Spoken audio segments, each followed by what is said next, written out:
Article warns Nigerians on Tinubu's propaganda, exposes President's 10 embarrassing lies in 117 days. Welcome to the news and thank you for tuning in to listen. Please subscribe to our channel. To get notified when we post hot juicy news updates, please click on the notification bell. The People's Democratic Party (PDP) presidential candidate Atiku Abubakar berated President Bola Tinubu's administration for deceiving Nigerians with propaganda. The former vice president was reacting to a retraction by the presidency about Tinubu's activities at the National Association of Securities Dealers Automated Quotation (NASDAQ) in the United States. The president rang the closing bell at the NASDAQ stock market in New York last Wednesday. In a statement issued 24 hours later, the special advisor on media and publicity to the president, Ajuri Ngelale, said his principal was the first African leader to be accorded the honor of ringing the closing bell at the bourse regarded as the most active stock trading venue by volume in the U.S. He, however, withdrew the statement the following day and said the presidency had discovered that Tinubu was not the first African leader to ring the NASDAQ bell. In a statement issued by his Special Assistant on Public Relations, Frank Shaibu, the People Democratic Party candidate warned Nigerians not to be deceived by the presidency's apology on its claim about the NASDAQ event. He lamented that the current administration has been at the center of 10 embarrassing lies in just 117 days in office. The statement read, and I quote, "The fact that Tinubu has more media aides than economic and security advisors is enough to prove that his administration would rely on propaganda as a state policy. My advice to the Nigerian media is to always fact-check any claim made by this government, as this will help maintain their credibility. If the Tinubu government says it is morning, go outside to verify if the sun is shining. These are the 10 lies of the Tinubu regime I have compiled so far. Number 1, the first lie was told by Bola Tinubu was in his inaugural speech where he stated that petrol subsidy is gone. With oil prices now at $94 per barrel and Naira exchanging at 1,000 Naira per dollar, the price of diesel has risen to 1,000 per litre, while petrol remains at 620 per litre. It is obvious to the discerning mind that petrol is now being subsidized, a position which all oil markets have espoused. Nigerians should not be deceived. Tinubu's claim that there is no subsidy is a lie from the pit of hell, and the fact that they are even hiding information means there is no transparency and the money is probably being stolen again. 2. The second lie told by the charlatans was that the United Arab Emirates had lifted the visa ban on Nigerians immediately and that all Nigerians were afraid to visit Dubai. This lie was well celebrated by many understanding Nigerians whose only crime was to believe the deceptive words of an illegitimate government. UAE authorities later confirmed to CNN that it was all a lie. What a national embarrassment. 3. A third lie told by the deceptive government is that Tinubu was the first African president to ring the NASDAQ bell. It has since been established that the Malawian president Jakaya Kikwete rang the bell on September 21st, 2011.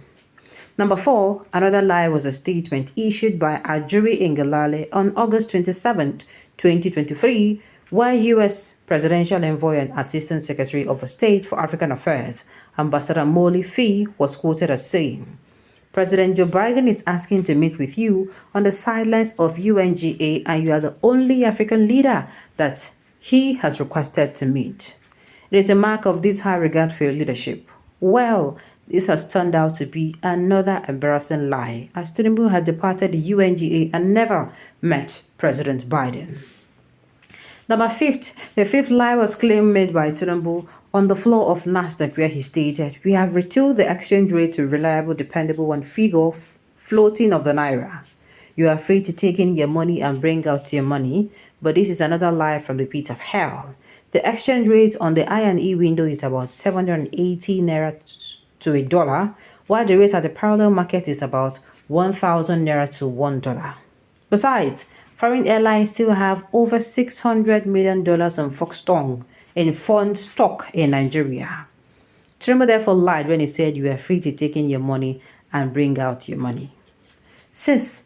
On August 14, 2023, the Nigerian government said on its official Twitter handle that the Nigerian Air Force struck terrorist gathering at Kurabe in Shirawa local government area in Niger State. The government claimed that the terrorists were neutralized. Well, Premium Times has now revealed in its latest report that this is nothing but propaganda, as those who were killed were innocent civilians. Is it not tragic that the Bola Tinubu administration has now infected the military with its lies? Indeed, once the head of the fish is rotten, the body cannot escape corruption. Number 7, as part of Bola Tinubu's propaganda program, the Central Bank of Nigeria said on September 6, 2023, that within 2 weeks it will inject $10 billion into the foreign exchange market to clear the FX backlog.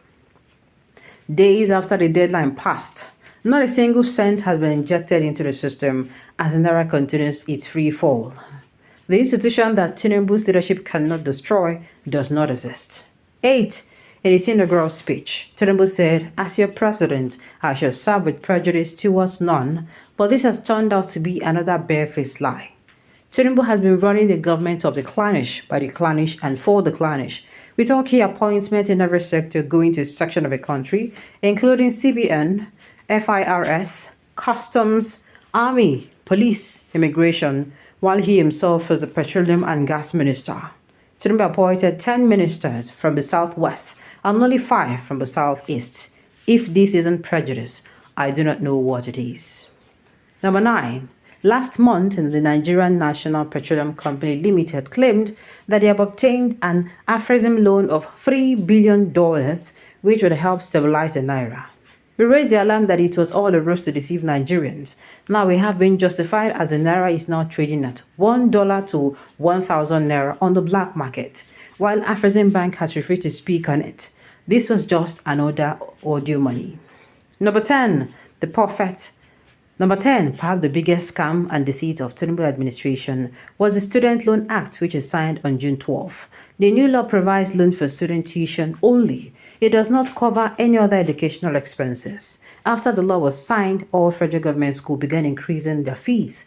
But Dele Alake, the special advisor on the media, as he then was, said in a statement that the tuition in all government schools remains free and that the only fees were increased were accommodation, laboratory, library, and other costs. So if the tuition is free and the student loan act only covers tuition fee, that means the student loan act is pointless and no money will be released. In essence, Tinubu's government has prodded government schools to increase fees while no loans will be given to the students.